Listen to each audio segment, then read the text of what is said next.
Welcome at my 45 minutes. If you are on Twitter, this is the hashtag that you need to use to be heard over here, okay? So tweet your comments. Before we start, I wanted to show you what I did last weekend in Moscow. We organized a light festival, and you know, it's Russia, it's all or nothing. So this is Red Square. 30,000 spectators on the square. It was pouring rain, of course, but nonetheless an absolutely great show and a great party after that. So today my talk is about this. I hope you can read it in the back, but I will say it out loud. It says, to create is the right of everybody. It's not the privilege of just a few guys with black turtlenecks or something like that, right? To create is the right of all. And we're not all architects, but I will explain in the next 40 minutes what this means. Why design is not the privilege of just a few. This is a lamp, and I want to ask the technician if it's possible to use the entire screen and not to have the black bands. Is that possible? This is a lamp. This is arguably one of the best lamps that was ever made. This lamp is used to light football fields, the pitch in the stadium. This is a lot of light at a beautiful color, perfect for TV recording and so forth and so on. But how this lamp was made, maybe 20 years ago, is I would almost say in splendid isolation. You know, it was more or less made like this. This is longer ago, but not much had changed in design and research and development. It's done behind closed doors by some very brainy people, and they come out and bring this lamp to the market. But today everything is different. You cannot anymore create these game-changing solutions, design the world just by yourself. I show you some advertising from the past also just for fun. And it was a very successful recipe because this is the factory of Philips in Eindhoven. And you really should realize that none of this is now factory anymore. This is now theater, cinema, bars, cafes, a hotel, innovation companies. The whole world has changed. And instead of one brand making what they were making, there's now lots of different people together defining the future in a center of innovation and culture. And that is almost a metaphor for my story, this building. How time has changed. Then came in the 70s this gorgeous building, I think, which Philips made and called it Evoluon. And they wanted to show the future. And they did it like this, as if they could predict the future. This is the first interactive robot called Senster, and it was there in Evoluon. And these ladies are playing with it in the 70s. This was an invention by Edward Inatovic. And today, this is innovation. You know, we make little light sources, but they are not worth a lot. They don't mean much to you if they're not applied in a very meaningful and relevant way. And you know how Audi, the car brand, is all about technology and how that gives you a wonderful experience and advantage. And they use these little lights over there in the headlights to underline that image and to create that spirit of advancement and a great experience. And we have designed these headlights for them, but we couldn't do it without the Audi engineers, of course, without the people who really know what it is to make and build a car. So if I show you this is the technology that is inside that same product. Now, what is a more appealing image? Is it this or is it this? You see what I mean? When you team up and collaborate, you make out of this, you make this. And otherwise, this is sold for a few pennies. But the experience of driving the Audi and turning on the lights and feeling very cool about it is invaluable. It could be this also. So this collaborative approach is, I believe, what enables us to solve the biggest problems in the world as designers. Because if we designers don't know, then who does, right? So this is the real issue. We have to ask ourselves, we have to require from ourselves to find new ways to solve this. you know. We have to find a way to make our technologies and design and architecture and also in lighting relevant and meaningful, which means that we need to address things like this, you know, not just beautiful buildings, but the real issues that come with urbanization, the changing demographics, a much bigger middle class in the world, and all these sort of things. What we have to do is we have to be relevant. I don't have many text slides. I think I have 2 or 3 maybe. And this is an important one. What you do has to be relevant. It has to be relevant for the next generation, for these youngsters. And I want to show you one example, which is not by me. It's by the brilliant lighting designer Maurice Brill of London. And he transformed a square with corporate buildings around, which is dead in the evening, into something lively. And he did it like this. It takes only a few minutes. This is Finsbury Square in London. And there's a bit of music with it, but no voice, so it doesn't really matter if you can't make it work. So normally, after office hours, this place becomes dead, right? And it's actually a real issue in many cities like this. But then he created this very, very simple solution, but he really thought about it, how to engage people, how to make that lighting really meaningful, how to enable them to interact and to meet each other and talk about it. And see what people are doing, and not just kids, by the way. Grown-ups love this, you know, equally. It's a very, very simple principle.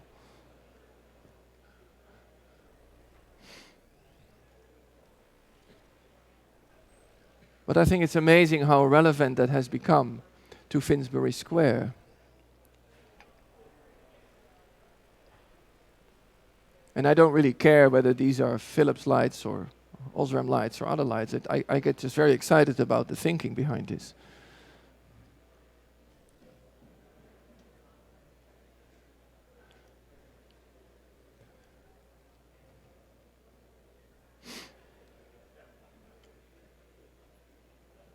So then he composes some kind of a game at a huge scale. And intuitively people understand what to do with it. You see? I think that's so charming, right? Okay, I'll flip to the next slide because it goes on for 2 more minutes or so. I love this quote. When you see Finsbury Square and you see the grid of light lines, anything is possible. A great city is an inventory of the possible. And it's not me who invented it, it was a far greater mind. It was René Descartes in 1630. He visited Amsterdam and he wrote to a friend, now I've seen Amsterdam, I know a great city is an inventory of the possible. And that's how we designers, I think, should look at it. And how do you make things possible? By enabling people to connect with each other, but also to connect to the spaces and the buildings around them. Even the World Health Organization says it about, you know, maintaining a level of well-being. It's about physical health, it's about your mental state, you know, you keep yourself sane, stay connected with people and with the features around you. That's how what the definition is of a livable city. It could be something like this, but I tried to find a metaphor for today, and I decided to tell you cities today need more campfires, right? Because a campfire, first of all, is a pure form of light. It's beautiful. There's no story about the light. It's just the light of the fire. It doesn't mean anything. It doesn't predict anything. It doesn't symbolize anything. But around it, the stories come and the connections, and you make friends, and you make music, and you eat something. And it creates an incredible place for people, and you can just, you know, stare, even if you don't need to say anything, actually. So cities need more campfires. Now, what does that mean in an urban context? Well, this is Zurich. And in Zurich, we created, from the train station all the way to the lake, which is 1.5 kilometers, this beautiful lineup of tubes, bars, above the street, that are filled with little pixels of light that we can control individually. So it can look like this, but it can also look like this. And it becomes almost a stretched image. And it connects the entire city. And it gives people a sense of place. Because it's unique and authentic to Zurich. It's nowhere else. We designed it especially for them. I give you one other view. That's a bit confusing, but this is a tram that is coming by. And I give you a few more photos of Finsbury Place, of which you just saw the video. Because I love this furniture also. And I wanted to share that with you. Maurice Brill. I found this actually here in Singapore, around the Marina Bay during the festival Highlight. And I thought it's a great example of an urban campfire, getting people together and interacting. And I found this photograph. And it also made me think of a totally different scale, which I found in Gwangju, which is this tower here on the right-hand side where the arrow is. I was working on the lighting design and took this photo from my hotel room, and I realized that none of this city was there just a decade ago, perhaps. Incredible. The pace of urbanization is amazing, and it's going to be said many times here at the conference, I'm sure. But I would like to bring that up too. We made the tower like this. It's not uplit, but it radiates its glow onto the city. It gives instead of taking. It gives away light. And when you go inside, there's only a few floors, right? This is an open structure like Eiffel Tower, just about 3 times higher. But if you go inside, you have this beautiful open space, which is indeed an inventory of the possible. You can do anything there. Yeah? You can do anything there. You can just come and enjoy the view, or there could be a theater performance, or there could be a gathering, or there could be anything. It should be a bit more stretched, I'm afraid, but it's a tower I believe when I hear the people in the city, they are very proud of, that they have it. Everybody has closed it in their heart. And one of the reasons is, of course, that it's a tower for everyone. It's not a tower owned by a corporation. There are not many square meters sold for many dollars. It's just for everyone. Everybody can go there and enjoy. I think these things only come along when you team up, when you truly understand and go under the skin of, what are the topics in a city like that, or your client, or an institution, or the public space, or whatever. And only then I think we can create those solutions that truly embrace people, that, sensual experiences that stimulate us. And I said it a few times now, there's no one single person who has got the key by himself. When Gerrit Rietveld, the architect, created the Van Gogh Museum in Amsterdam, he did everything himself. He decided how the routing is, the toilets, the space, of course, where the paintings go, how wide the stairs are. These days, you team up. As an architect, you're almost more of a specialist in a big team, like the other specialists. And that's a big, profound change of the world of design. And this is another example of a very, very deep collaboration between Jason Bruce, the artist, and in this case Philips, and the organic LEDs above the Aston Martin car. That almost create, to me, this sort of silk cloth over the car, that they pull away when they reveal it. Something like that. It strongly reminds me of that. But we can go even further. This is a dress that we made that senses the emotions of the girl who wears it and translates that into colors. There are 3 sensors. One measures the heartbeat of the girl, one her breath, and the third one the electrical conductivity of the skin, which is a measure for how much she is sweating. So if the girl is angry, excited, anxious, curious, the dress changes color accordingly. And we are exploring how close we can get with technology, how intimate this can become. And we work together with a team of psychologists, fashion designers, and so on and so forth. Another example of an interactive wall of light. And of course, I have to show you some other holistic design teams outside our own profession, like this one, the team that designed the first Apple Macintosh computer in 1984. They look a bit tired but satisfied, I would say, right? Something like that. We do the same thing. Philips is a big company, not just lighting. We also do healthcare and consumer lifestyle, which is little electronic thingies.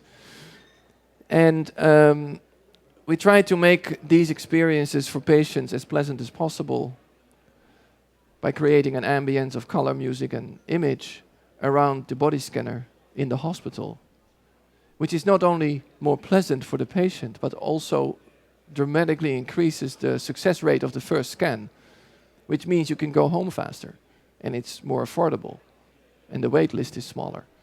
So design can drive so many more things than just a beautiful building. So how we come to these findings, this is too small a screen. I expected a big screen here, but okay. We do a lot of people research. We ask people like yourself how you make your decisions, what is important in what stage of your project. If you are an architect and you hand over to the engineer and then to the installer and finally to the owner of the building, there are different ways decisions are being made, and only if we truly understand that as a design team, we can make a product that is really relevant. So we call that the proposition. That's marketing terminology, right? The proposition. It didn't mean anything to me before I joined Philips, except one thing. When you propose to somebody, what does it mean? You're getting married, right? So this is the proposition. It's about people, it's about relationships, it's not at all about products. And it underpins what I'm saying today, that you have to get together and get to know each other before you can make something really successful. So that's why I started with the statement that to create is the right of all, and it's not just a privilege of the happy few. I repeat this sentence because this is much about the reward of being part of the creation process.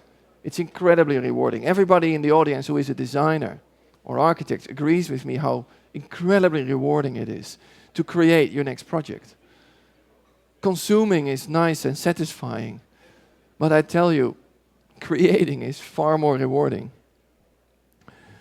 So what it means to us as a big technology company, well, we're open. You know, you can come, our doors are open, you're welcome to join us. And that's something that has changed. Because the first photograph I showed you of Philips was the man in the laboratory. He was alone, did you see that on the photograph? And now I'm standing here showing you all these projects that came along in a very close collaboration. And we're shifting from these kind of lamps that were created in solitude to this, with which we can create all these relevant applications together. And it doesn't matter, I said it, which brand we're talking about. People create all kinds of things with LEDs. I show you just a few examples. These are obviously not designers, but they have the right to create, don't they? Right? How about this? Or I love this one. It's a jumper cable for your car. And I can only see the snake, right? Or the crocodile. It's about thinking with your hands, not only with your brain. And here you see what I consider the core design team of the National Museum of Modern Art in Amsterdam. This is the general director. He is the head of buildings. He's the architect. He's the chief building advisor to the Queen and the government. She's the project manager. And where's the lighting designer? The lighting designer is here. Not even needed anymore, right? My assistant took the photo, and it's the most relevant picture in this whole slideshow because these guys are so much into it. They feel like they're creating this themselves. This is how it started. You know, the architect said, I want to have this beautiful light. Whatever you do in this building, it has to be renovated, but I want to have this beautiful light. Don't let it slip away during the renovation. And you can see here a little bit at the top the ley light, the skylight. And you can see here this beautiful light distribution on the walls, like just like how it should be, like, you know, the MoMA of Amsterdam or something like that. Okay, but then I measured, and I measured 700 lux. Well, for those of you in lighting, you know. For those of you who don't know, that is a lot of light for a museum. And of course it's beautiful, because when light is abundant, we love it. So I had to find a way to make these numbers lower to comply, but still give a feeling of a bright space. And we decided to model this in a really basic way and test all different kinds of diffuser materials on the skylight. So everybody could start to understand what had to be done. And we modeled it like this. It's extremely basic and simple, but it's extremely reliable. You put your light sensors inside and you measure. Couple more shots. And of course we validate with the computer, as you understand. And then we decided to build one gallery, 100 square meters, full scale, including all the daylight materials and systems and the electric lighting. And here we go. So Thomas Edison already said it. I never failed. I just found 10,000 ways that don't work. It's an explorative process. And only by doing it together, everybody can actually appreciate it, you know. And you will not be fired because of it. You will just together explore and discover and find the solution. Other people call that design thinking. I like to call it serious play or something like that. So this is the final solution, and this photograph is good for the magazine, but it doesn't show much, does it? It's the ceiling.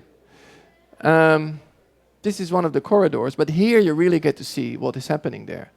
So what we did is we liberated the ceiling from the walls. That was a smart move. And we could only do that by modeling it and exploring that together with the architect. So we get enough light here to feel like this is a bright space. But as you can see here, the lighting dims down very swiftly, very soon, going down the wall. And that's because of the geometry here, above this diffuser. This is natural light, this is daylight. Isn't that amazing?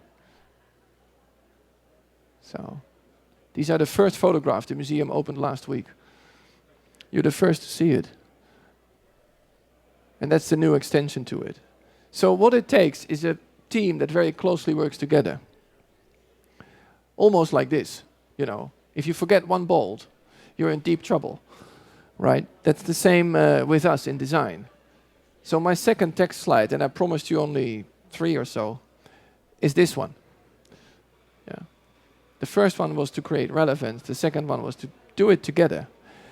And I have a few more examples before time is up. This is in Taiwan. These guys look very excited because their facade turns on. This is by Ben van Berkel of UN Studio. He must be around here somewhere. A brilliant building where the brief was to compete with all the other bright elements in the cityscape, and where we didn't make anything as bright as this on the left-hand side. And believe me, beyond the screen there's lots of other buildings with lots of floodlights. But instead we did a very delicate scheme with just a few watts of light in glass panels that light up uniformly, and create this almost magnetic field, I would say, on the facade. Yeah, so it's a bit hard to read, but these are vertical glass panels. And some are very long because they run parallel to the facade. And some are very short because they run almost vertical. So the angle defines how much you see of the projection, right? Okay. But also in other fields, we try to apply science and design to find together a solution. I give you some examples that I really like. Back pain is a problem of many, also in our studio. And when one of our guys talked about it in the lab, the scientist said, well, I heard that if you attract oxygen under the skin to the place where your back hurts, it cures faster. Okay, somebody else said, the guy of biochemistry. I know that this specific wavelength of light, when the skin is exposed to it, attracts oxygen. We didn't know what to do with it, but now I understand what to do with it. I can cure back pain with light. And we created this product that you can wear on your back. And in 20 minutes time, that's at least what the patients say, the back pain is gone. With no side effects, with no intake of chemicals or, medication, just like that. This is going to be, it's not available yet. We're testing it, right? It's a medical device, so it has to undergo very thorough tests. This is how you wear it, and this is how it was created. So another one that is maybe even more appealing is about little babies. About a third of all babies turn yellow right after birth. That's because the bilirubin in the blood doesn't break down, and you have to bring baby back to the hospital, and baby goes in light therapy under a big lamp. Naked, uncomfortable, the lamp is in the way for the nurse, the baby cannot be at home, mama has to be without the baby, everybody is unhappy about it. So what we did is we researched until we found the right wavelength to exactly cure the bilirubin in the blood. And we created a plush blanket that radiates the light on the inside, and we can wrap the baby in it and give the baby back to the mama the same moment. And the blanket goes home, and the baby is treated twice as fast because the lamp in the hospital only shines half of the baby, but the blanket is all around. These are really meaningful innovations. This is design at its very, very best. It makes everybody happy. But it couldn't come along without the doctors, without the pediatrician, without the product designer, without the participation of the hospital, because we don't understand really bilirubin treatments. We are designers. But we could team up and make something really useful out of it. This is even further into the future. We are constantly exploring other ways to light your home, because we believe that the way we do it now is outdated, and we cannot look into the future, nobody can, but we can have a vision. And one of the visions is that bioluminescence, which means organisms that glow, might be a future. So we made this lamp, which is about this big. These bubbles are like this. And they are filled with a liquid that contains bacteria, of which we modified one protein. So they radiate light. And we feed them with a gas which is called methane. Or methane? What? Methane. Thank you. Now, if you know that methane can be produced, can be made out of human waste, you start seeing a cycle in your household that may sound a bit scary, uncomfortable, and futuristic right now. But this is something that we should explore. And we made one working model like this. And here you see the little tubes that feed the bacteria with the gas. And the gas is produced from human waste. This is only in our laboratory, of course. But the fact that it is there and that it works, and that we teamed up with biologists, microbiologists, and that we could figure out the change in the bacteria to make them glow, I think is a huge step forward. Because this is the first time that there is a real lamp, that is based on bioluminescence. I give you another example. In my studio works a guy, a product designer, and his name is Ramon. And he's a very avid cyclist. Here's Ramon, right? Now, at the bike club, he met a friend. He said, I made myself a headlight.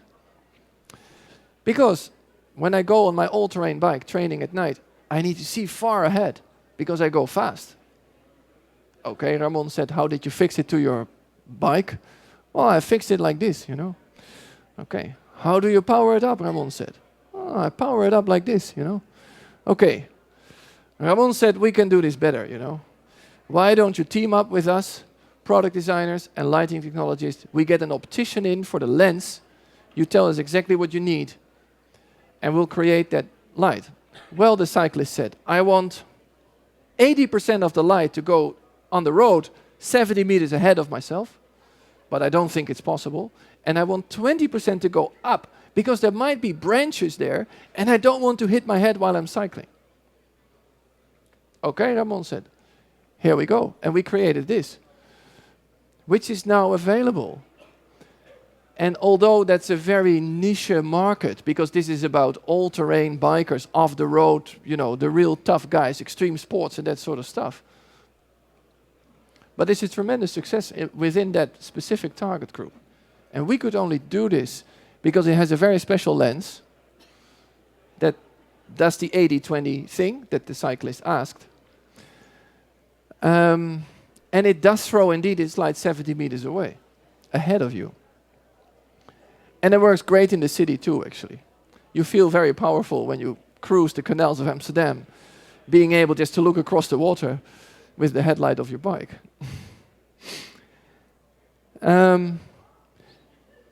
That the bicycle community loves this so much was proven when the magazine did a product shootout, you know.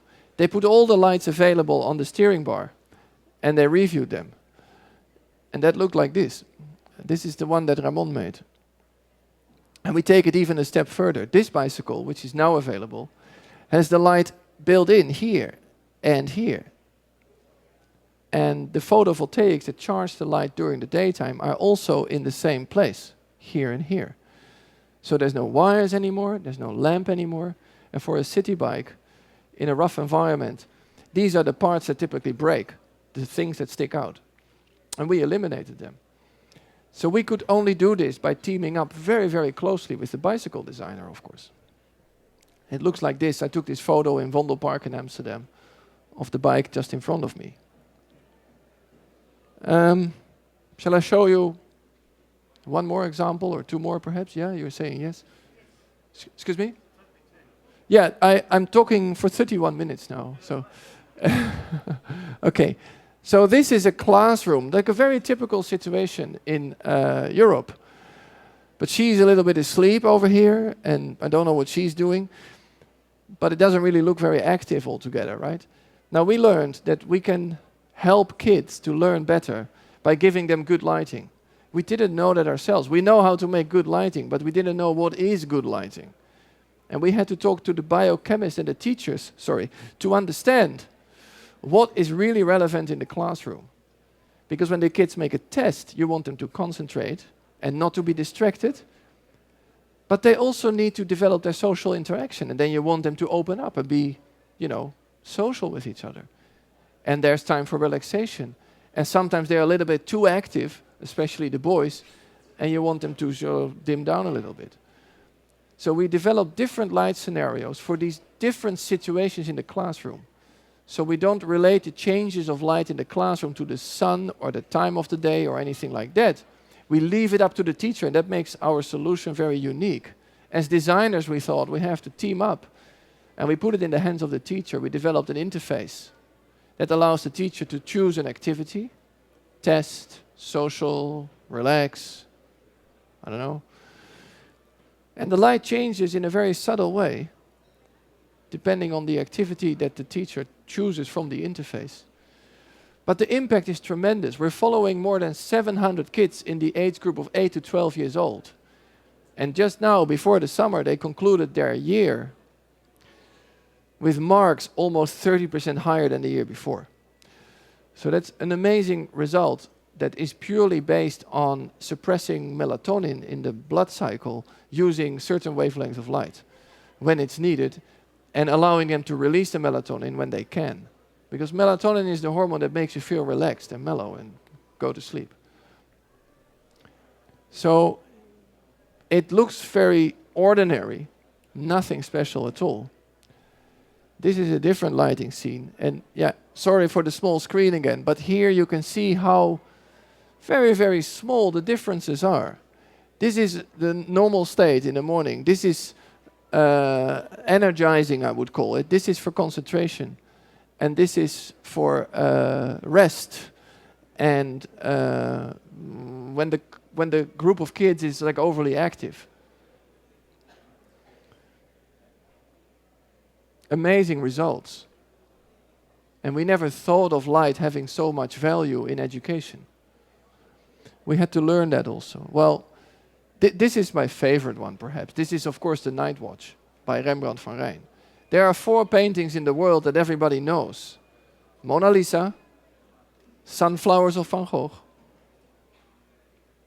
Anybody? The Scream, I would say, right? Somebody says yes. And the Night Watch, right? It's a huge painting. It's like 4 meters or something like that. And it's in the National Museum in Amsterdam, and we wanted to light that museum with LED, and the museum sent us away and said, no, no, no, no, no. LED is not good for art because it's cool and it's poor, and the color rendition is not so great. We said, okay, then you have to tell us what we should change, right? They said, it's not possible. We use incandescent lights. We said, well, you know, they're opening next year in 2013. We said, this is something of a past generation. You can't really do that. And they allowed us to light one painting in the Rembrandt Gallery with LED. And this painting, we did in a very ordinary way. We just used one spotlight and we put it there. And then we asked the directors of the museum to come in, and it took them 45 minutes debate to point to one painting to tell us that's the one that you did with LED. And it was actually the wrong one. So then they said, well, this is very convincing. Now why don't you light the Night Watch? And we figured out that we needed 12 light fittings to light the Night Watch. And we were working like crazy on this new LED module that has complete spectrum light emission that renders everything beautifully. But it's only in the lab, it's not available. So, you know, we handcrafted 12 of these modules. We hand-built 12 fittings around it. And we put them up in the museum to make it look like this. And this is Tim. And Tim is not with us, but he was with us on the team. He's the head of presentations of the museum. But here he is focusing the light. And I think that's another brilliant photograph that shows the engagement and the intensity of the collaboration. And this is Brad, the lighting designer, who is focusing 6 lights here and 6 lights on the other side.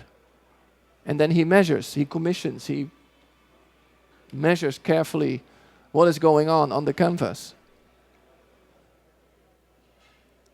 And then this is nice, because this is the newspaper that shows 2 people here in utter happiness, right? In laughter. And you know who these are? This is Frans. And Frans is the president of Royal Philips Electronics. He's a big, powerful corporate guy. He's always in a suit. And you know what? I tell you a secret. He never laughs like this, right? He is always really serious. He's always busy with the stock rate or something like that, right? He's a little bit reserved. But look what happened during this collaboration. And this is his counterpart on the museum. This is the general director of the National Museum. His name is Wim. And he is actually a very similar type of guy, you know. But I'm so happy with this photographer who captured this one single moment of a spontaneous, happy moment, like how we have never seen these guys. And it's because we collaborated, because we together created something very, very meaningful for both of them. Well, perhaps one more. This is not built, unfortunately, because we also have to be, you know, cost conscious like everybody these days. But this was supposed to be, and maybe it still will be, our China headquarters. Have you ever seen this this drawing? No? This won a competition, and why it is? Because, first of all, it's proposed to be done in total collaboration with the design teams in Philips themselves. This is a proposal by architect Arab Associates. And secondly, it's a building that does not emit any carbon at all. It actually absorbs more carbon than it produces. So we could make a very positive contribution to sustainability.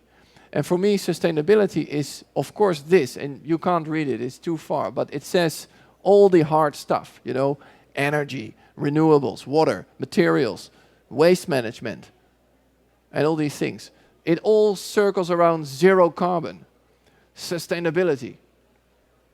But when you discuss sustainability in a broader context, when you co-create it with HR people, human resources, with marketers, with artists, then sustainability becomes something completely different. It becomes something which is more about people, not about zero carbon. It's about creating a truly competitive advantage, because you give a building, in this case, an identity. You keep it flexible. You make people happy there. It's about well-being. These are the things that are written down around the other star on the right-hand side. And this is commonly known as sustainability, which is all the zero carbon numerical stuff, right? But equally important as sustainability is the ability to sustain. To make yourself fit for the future, to be attractive for people, to make them happy in your place, you know. I think that is true sustainability. It's a people challenge. It's not at all just numerical and rational. So this model comes from Arab, not the words below, but the two diagrams. And I've taken the liberty to do something really simple, but I think logical, which is to put them together. Yeah. So next time you work on the sustainability of your buildings, you can take into account all the people aspects of it and team up with, you know, researchers in human behavior, psychologists, human resources professionals, to create a truly sustainable building that also has a strong ability to sustain also in the future.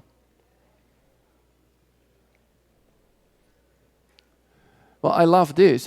I tried to get this to Singapore for the World Architecture Festival, but I did not succeed. This is by a Dutch design agency, Overtraders, is their name. And I just wanted to show it to you for fun, right? This is a little pavilion where I believe, which is like the campfire that I started with in the city. You can gather together there. There's a barbecue. You can get some food. And the hot air from the barbecue inflates the cushion above you, which is illuminated. So the thing is just set up in no time. And then you fire up your barbecue and the pavilion inflates. Isn't that great? As integrated as it gets. And very meaningful, because it gets people together. They share their stories there. And they share some food. So to summarize, make things relevant and do it together. That's the end of the story today. I think we're still on time for one or two questions. But before that, I want to thank you very, very much for coming in such large numbers. Thank you.